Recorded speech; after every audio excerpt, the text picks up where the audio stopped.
Sejam muito bem-vindos a mais um podcast Segredos de Justiça, onde o mundo jurídico vira resenha. Antes de começar, vamos lembrar o nosso patrocinador, a OCB do Espírito Santo, que conecta histórias. E aqui também, vocês sabem que tem muita história. E nosso convidado de hoje não podia deixar de ser atleta. É juiz, professor, economista, apresentador de podcast, só um atleta, né? E de acordo com ele, a gente viu em sua rede social, que ele fez 689 audiências esse ano e já pedalou 4.430 quilômetros. Hoje o nosso convidado é um juiz do trabalho, Dr. Cássio Moro. Seja muito bem-vindo. Obrigado, Carla. É uma honra, uma imensa honra estar aqui para conversar contigo. Ah, que legal. Muito obrigada. Assim, a gente sabe que o seu tempo aí deve ser escasso com tanta coisa. Fala pra gente, só sendo atleta, para dar conta de tudo isso? A gente tem algumas vantagens, né? Por exemplo, eu acho que nós temos que ficar admirados com, por exemplo, mulheres e mães. Elas não têm tempo. Eu, como não tenho filhos, eu consigo ter um pouco de tempo para isso, me dedicar, né? Então... Dá para administrar. Dá, né? A gente fica num burnout às vezes, de repente. Agora eu estou entrando em férias, graças para dar uma folga, mas dá sim, dá para fazer. Não dá para ficar parado. Que legal.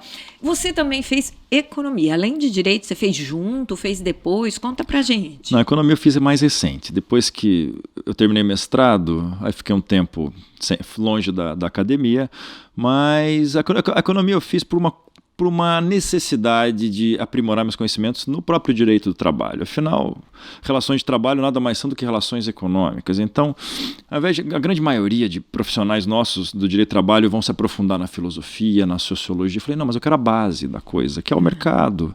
Então, eu falei, eu vou estudar economia. Por onde eu começo? Daí eu vi lá, podia fazer uma faculdade logo. Aí fiz a faculdade, que terminei agora em 2020, final de 2020, mais recente. Então e ela de fato abriu muito meu leque de conhecimento, de crítica, de análise do próprio direito do trabalho. Ai, que legal, que bacana. E você sempre quis direito?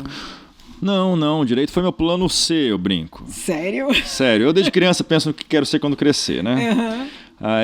Mas sempre tive projetos de longo prazo. Eu, quando estava terminando o ensino fundamental, eu queria ir para a Força Aérea. Para a Força Aérea? É coisa de criança, né? Aí eu estava estudando para a Escola Preparatória de Cadetes do Ar, 8ª série, eu estudando, fazendo cursinho, indo bem. Aí chegou na época, vou entregar a minha idade, mas era a época do Collor de Mello, por alguma restrição orçamentária, a Escola Preparatória Epicar, que fica lá em Barbacena, cortou o concurso, não teve prova aquele ano. E eu preparadíssimo. Minha primeira decepção. Aí eu sou de Curitiba, estava lá, o que eu vou fazer da vida? Fui para um plano B. Eu tinha uma tia que era professora no Cefet, Escola Técnica, e por que você não faz Cefet, Cássio, algum curso parecido? Aí fui fazer um curso de eletrônica. Minha ideia era fazer a Escola Preparatória de Cadetes do Ar, para depois ir talvez para o ITA, fazer engenharia na Força Aérea. Sim. Então eu vou fazer eletrônica no Cefet e ainda não descarto a hipótese de ITA. Aí estudei, entrei no Cefet na eletrônica, que era uma prova difícil. Aí fiz meu segundo grau, meu ensino médio lá, e descobri que engenharia não era minha praia.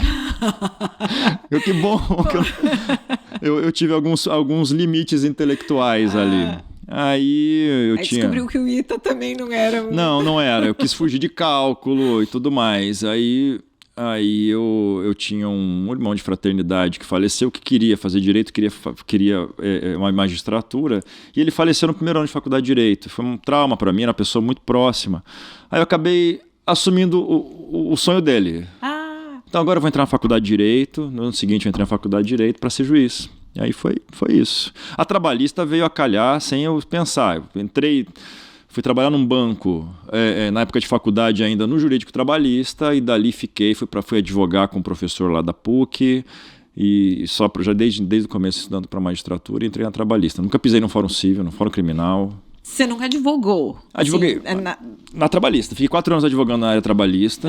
Eu até fiz a escola da magistratura do Estado, do TJ lá do Paraná, 1 ano de pós-graduação, 720 horas, que você aprendia a ser juiz civil, juiz criminal, mas não era mesmo a minha praia. Depois, isso foi logo no primeiro ano depois de formado, depois fiquei mais 3 anos estudando para a magistratura do trabalho.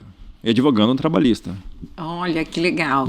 E depois que passou no concurso, já veio para o Espírito Santo ou rodou aí por... Eu passei no Mato Grosso, TRT da 23ª Região, fiquei 1 ano e meio lá. Tribunal excelente de trabalhar, mas tudo muito longe. Aí surgiu uma oportunidade de vir para o Espírito Santo em 2007, passei em 2006, tinha 29 anos. Vim para cá com 30, em 2007, e fiquei aqui.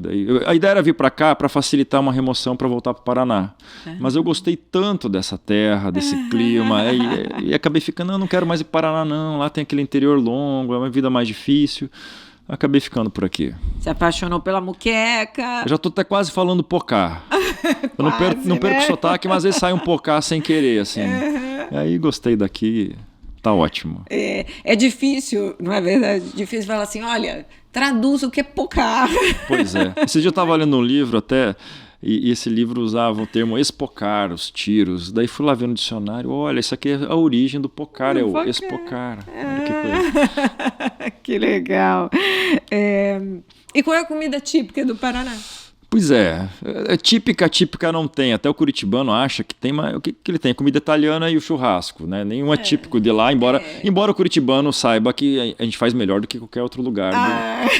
O curitibano se acha, né? Aquela hamburgueria famosa tá lá, The Best Burger in the World, lá de Curitiba. Não é a melhor, mas enfim. Que legal. Bom, mas como juiz do trabalho, você deve ter muita história aí para contar. De audiências, de histórias que já passaram assim pela sua mesa lá. Tem bastante. Bastante. Alguma que te marcou? Olha, tem muita história, tanto felizes quanto tristes, né? Sim. E algumas engraçadas até, né? Então, eu fiz uma vez um acordo lá que foi muito engraçado, assim, bonito de ver. O acordo foi feito em vaca. Em vaca? Era uma fazendinha muito pobre, a pessoa entrou com ação trabalhista, pediu vínculo de trabalho, não tinha nada anotado. Conversa vai, eles lá meio um bravo com o outro, a gente começa a conversar. Aí fizeram um acordo em 2 vaquinhas.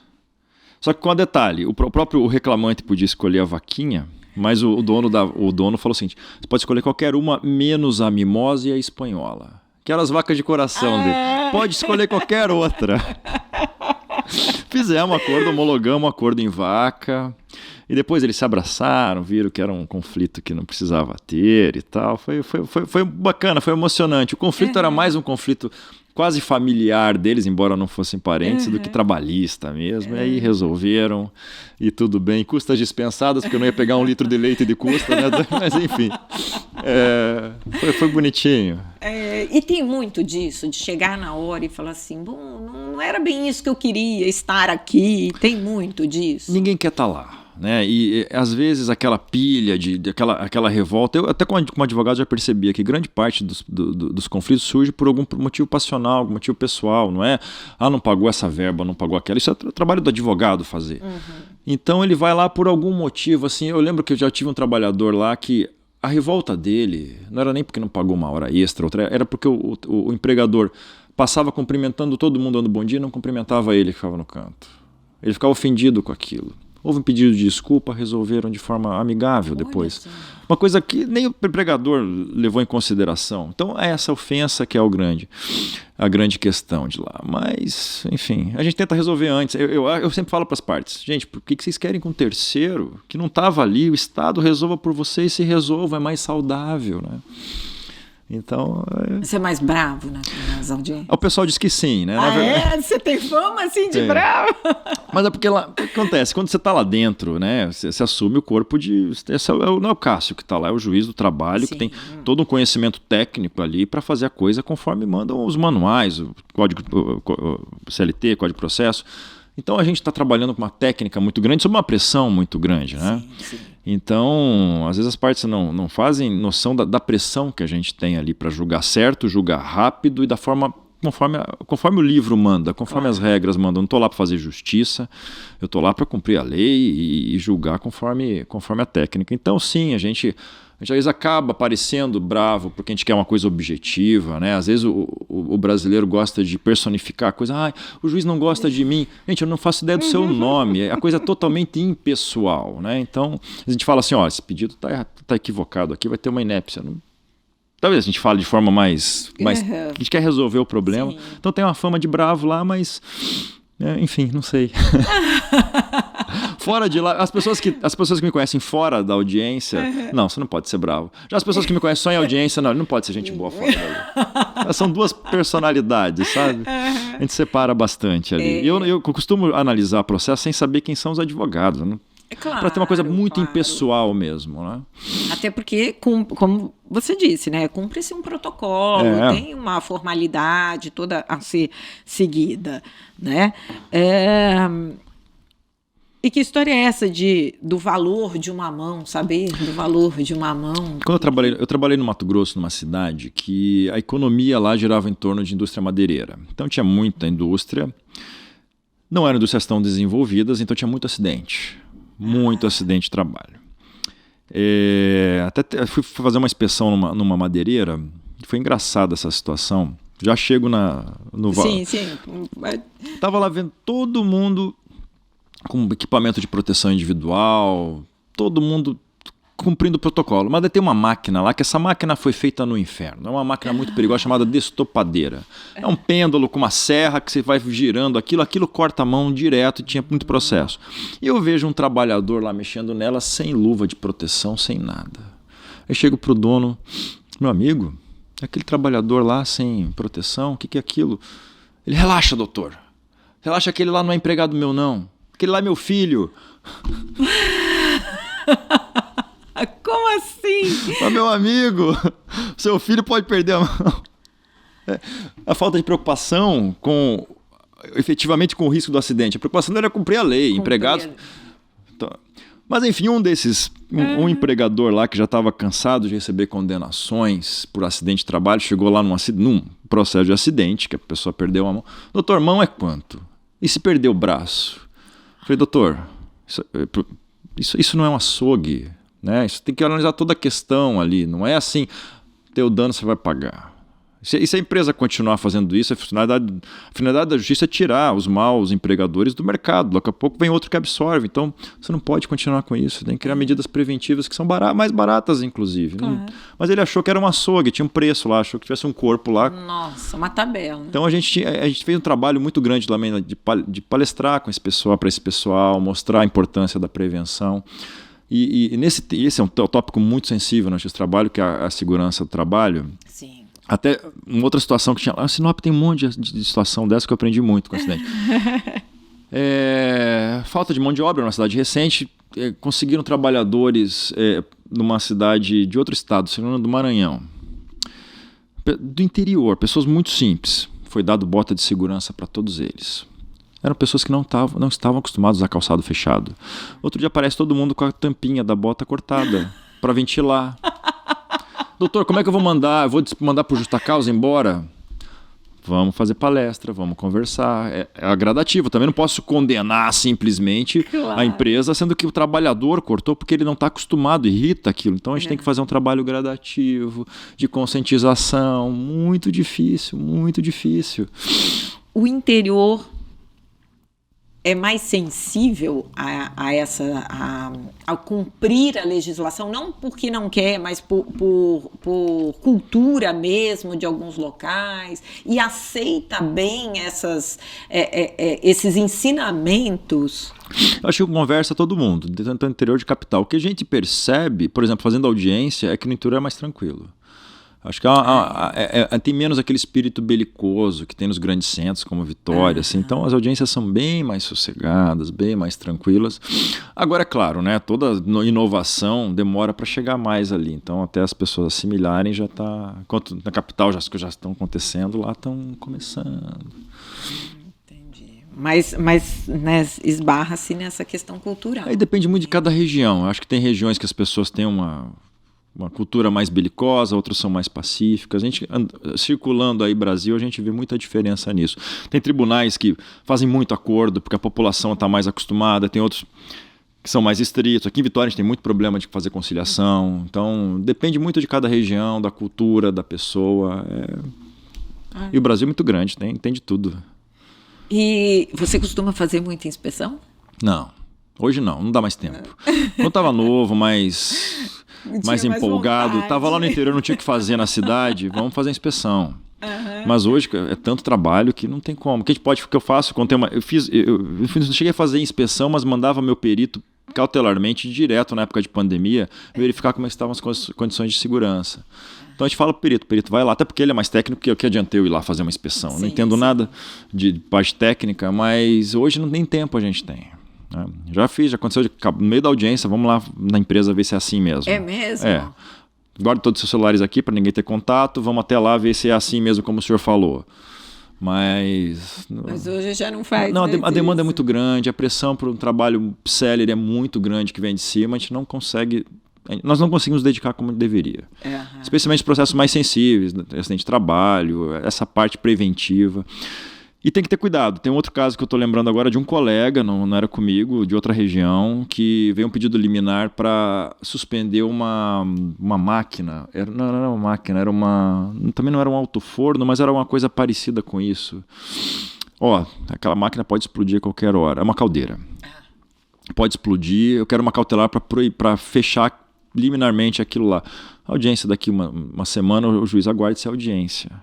Nesse aguarde essa audiência, a caldeira explodiu, matou 40 trabalhadores. Então, quando vem um pedido desse para mim, eu já mando o perito, vai agora lá, ver como é que está o negócio, para dar liminar com embasamento. Né? Então, extremamente grave, a gente tem que estar em cima mesmo, não dá para ficar esperando para tudo.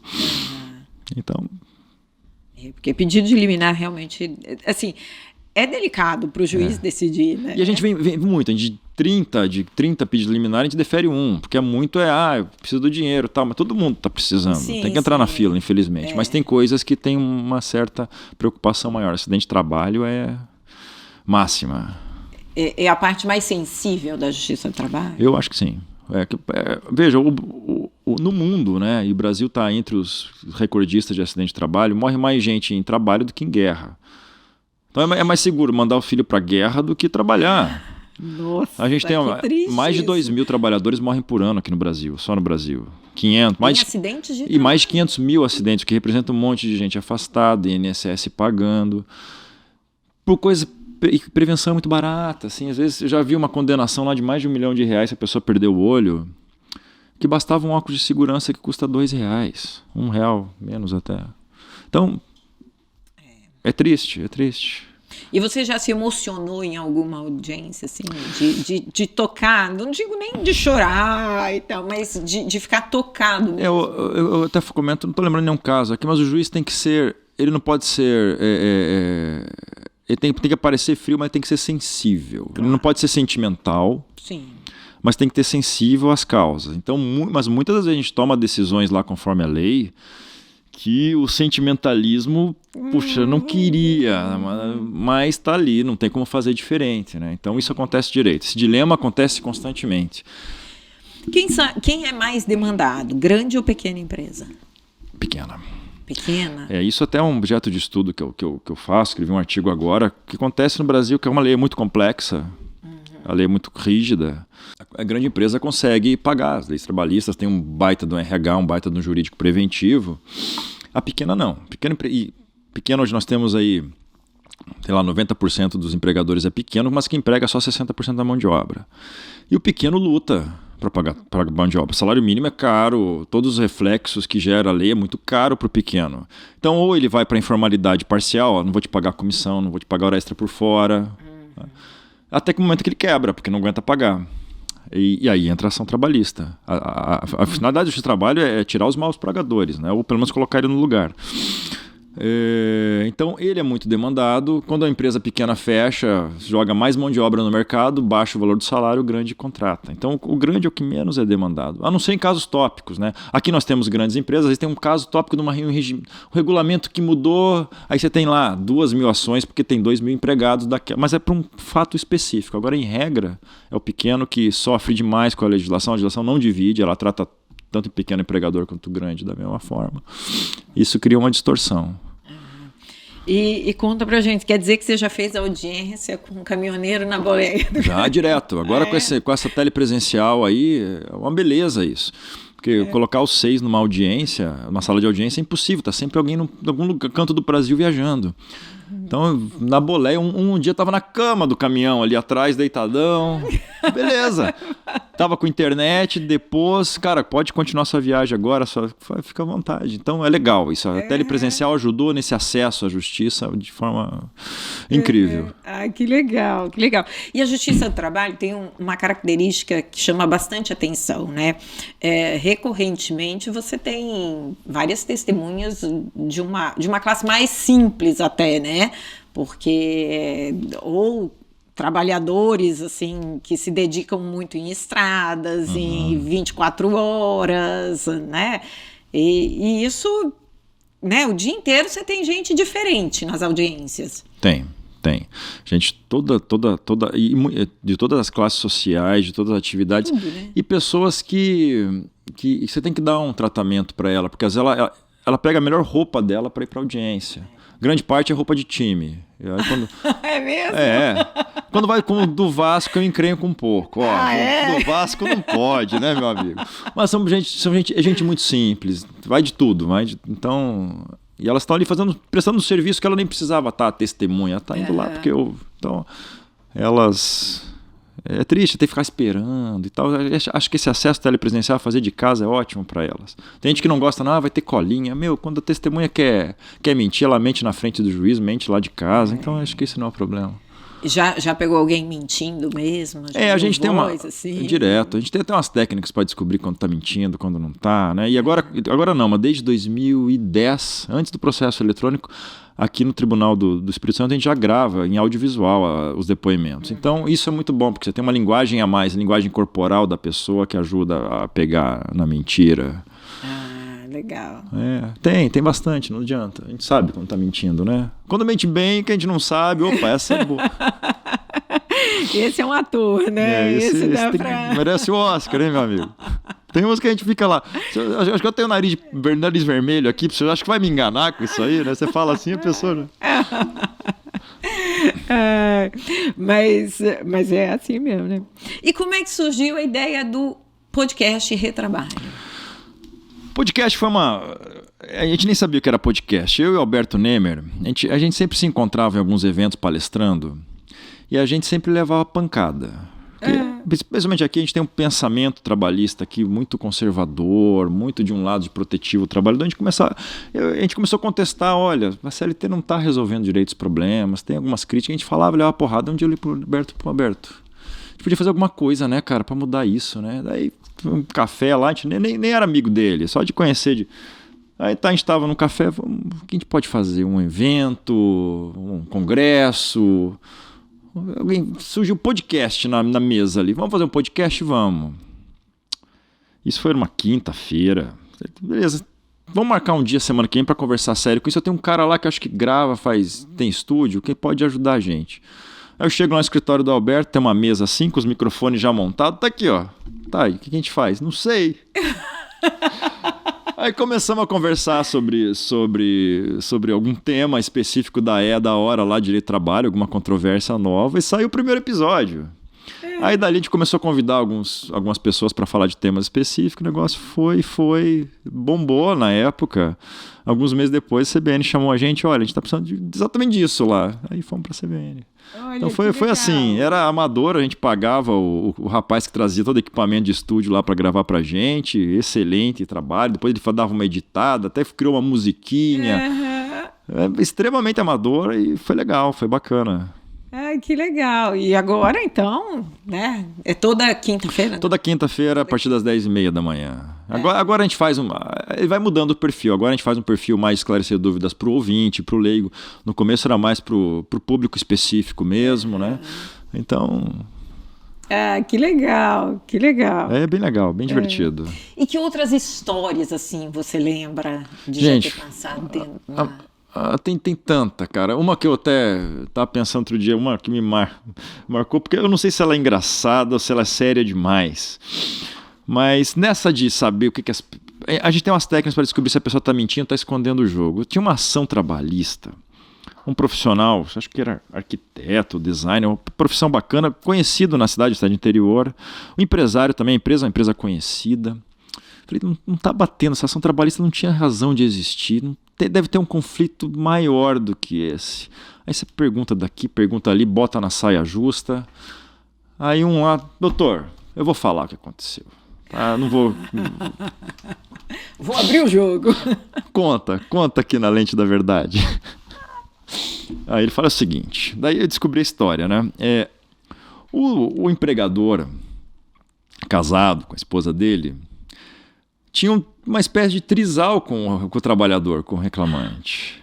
Ele gostava de ver, na verdade, a esposa dele com o trabalhador ali no ato sexual.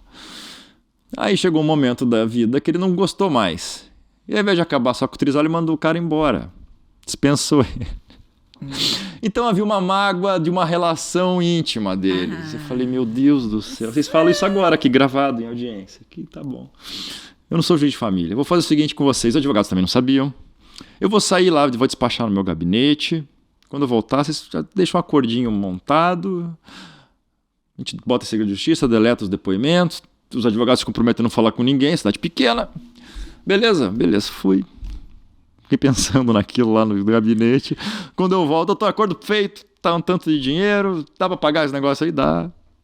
Resolveram a vida. Não era um problema trabalhista. Não era trabalhista. Não tinha trabalho ali. Mas, enfim, se acertaram no pessoal, eu não sei. Mas que resolveram ali, já falei, vocês fiquem quietos, vocês não falam nada pra ninguém aqui, pelo amor de Deus. Aí beleza, aí preservou a imagem deles, que ia ser um escândalo na cidadezinha, enfim, mas é coisa que a gente pega ali, sabe? Tem umas doideiras assim. E tem muito segredo de justiça na justiça do trabalho?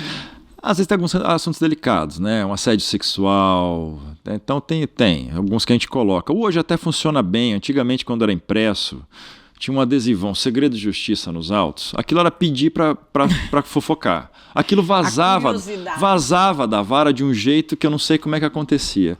Hoje funciona melhor, mas tem sim. Tem. Às vezes acontece umas situações mais delicadas, tem que tirar os advogados que estão na sala para fazer a instrução. Para situações mesmo, para não expor nem a empresa, nem o trabalhador, a trabalhadora, mas tem sim. Abusos têm acontecido muito? Tem sido recorrente, assim? Eu acredito que deve ocorrer mais do que venha para juízo, que vem muito pouco, e acho que o índice é maior. Muita gente não quer expor, não quer se expor, é de fato difícil, né? Mas tem muito assédio moral tem bastante, sexual alguns, eu pelo menos pego alguns, não muitos, mas tem. Hoje com as provas digitais, com rede social, está muito mais fácil do trabalhador provar o que está acontecendo, então tem aumentado. Mas acontece, veio cada caso lá. E as provas aí das redes sociais, como é que tem sido? Talvez mais abrangente que isso, acho que as provas digitais vão ser o futuro do processo. Acho. Sim. Por exemplo, geolocalização é um negócio sensacional. Hoje a máquina virou a testemunha, né? Outro dia, e com uma precisão, que testemunha, a gente na trabalhista tem um certo fetiche por prova testemunhal, mas ela é tão imprecisa. A testemunha não lembra o que almoçou ontem, vai lembrar que horas o colega saiu 3 anos atrás, né? Agora, esses dias estava lá, quero vínculo de emprego durante 2 anos que não foi registrado depois. A empresa não, era emprego doméstico. Não, nunca trabalhou, nunca pisou lá na minha casa antes. O senhor, tô vendo que o senhor tem um Samsung, né? Eu entrei na plataforma do Google. O senhor pode digitar sua senha aqui, eu vou descobrir onde é que o senhor teve nesses 2 anos. Tava lá todo dia indo para casa da pessoa e saindo tal hora, entrando tal hora e saindo tal hora da casa do empregador. O advogado, vamos fazer um acordo aqui. Então, a prova digital, ele não ia ter testemunha para provar aquilo, mas a gente tem o rastreamento, as pessoas são rastreadas pelo próprio aparelho, ou por qualquer coisa, check-in de rede social. Então, isso tem mudado muito, tem mudado o conceito de verdade no processo, né? Se o advogado tivesse acesso no começo, ele nem entra com o processo, né? Às vezes, não, se eu entrar aqui falando que fazer hora extra, mas todo dia tá indo embora às 18, besteira. Acho que o futuro vai ser esse. E como é que você dá conta? 689 audiências só esse ano. Eu nem lembrava que era tanto assim. Depois o sistema lá de gestão que estava mostrando. A gente faz bastante. A gente concentra aí 15 audiências por dia, 2, 3 dias por semana. Isso foi só na primeira vara, mas tem Sejusc que a gente faz para acordo. Eu acumulei umas varas aí. Então, mas acordo de... Aquela audiênciazinha rápida, recebe defesa, tenta acordo, não tem. Ou encerramento. É muita coisa. É muita coisa. E 4.430 quilômetros. Não, esse foi pouco. Esse foi pouco. Agora eu aposentei. Quando eu competia, a gente pedalava a média de 12 a 14 mil por ano. Então 4 mil no semestre é uma redução bem boa. Assim. Mas é atleta mesmo. Competia muito. Competia. É mesmo? E sempre gostou? Sempre. Da atividade física? Teve um período aí da faculdade, ali da segunda metade da faculdade, até alguns anos depois de passar no concurso, não dava. Era trabalho, estudo, então era bem, bem reduzido. Aí começa a engordar e falou, vamos voltar para a atividade física. Não, mas a atividade física tem que estar presente, né? Eu acho é saúde, né? Não tem... Mas e outras, assim, tem alguma história, assim, você falou do podcast, que agora é mais tirando dúvidas e tudo mais. Teve alguma questão que te chamou a atenção, alguma coisa que vocês lembram, assim, do podcast? Ou não? Ai, cara, é tanta coisa, tem muita coisa legal lá. Agora na CBN a gente tem uma coisa muito bacana que é a resposta direta do ouvinte, né? Então tem umas perguntas lá que deixam a gente... E agora? E é bom que eu tô com o Roberto Neymer, que é advogado, né? Então vem a pergunta difícil. Meu advogado, responde pra mim. Eu jogo pro Alberto. A técnica, né? Mas eu já vi Alberto fazer isso também. Agora eu vou deixar pro Cássio responder primeiro. Tá bom, vamos lá. Daí eu faço aquela parte geral e deixo a bomba pra ele. Mas tem umas perguntas bem cabeludas ali que você não espera, né? Que às vezes foge um pouco do tema que a gente estudou e tal. É mais uma consulta, né? E pra mim é muito difícil porque eu não posso dar consulta. Claro. Eu tenho proibição legal de dar consulta. Então eu tenho que falar genericamente. Olha, uma situação genérica, hipotética que aconteça isso, pode acontecer aquilo. O Alberto tem mais liberdade para analisar o caso da pessoa específica, eu não posso. Então a gente fica ali meio em cima do muro, olha, a doutrina diz isso, tem jurisprudência assim, aí consulte seu advogado para dar um atendimento mais detalhado. E você já viu, assim, advogados brigarem mesmo em audiência? Brigando entre si, brigando comigo, acontece. Porque é um clima... Mas nunca ninguém partiu para cima, não? Olha, já tive ameaça. Às vezes dá até medo de sair na rua. Eu adoro agora a vara nova, que a gente tem um elevador exclusivo de servidores, porque às vezes no elevador acontece um contato constrangedor. Mas não é regra. Acho que os advogados aqui são muito pacíficos, muito tranquilos. Acho que lá no Paraná as pessoas são mais agressivas que aqui. Mas já vi, a gente tem que apaziguar os ânimos, porque a audiência trabalhista é um negócio muito denso, muito estressante. Há uma empolgação ali, o sangue ferve, não tem jeito. É claro que a gente fala para meus alunos, não sejam passionais, deixa a passionalidade para o teu cliente, ele está te contratando porque você é frio. Se acontecer uma coisa errada, o juiz fez uma coisa errada, protesto, fique tranquilo. Mas a gente sabe que na hora ali não tem como. Os ânimos, especialmente uma justiça que ela é calcada num viés ideológico. Então isso prejudica muito a análise científica do direito do trabalho. Então acontece às vezes uns quebra-pau que a gente tem que dar uma segurada. Hoje até a gente perde a cabeça. É normal, nós somos seres humanos. Perder uma cabeça nem controlar na hora ali. Você fica, depois dá uma recuada, porque não é fácil.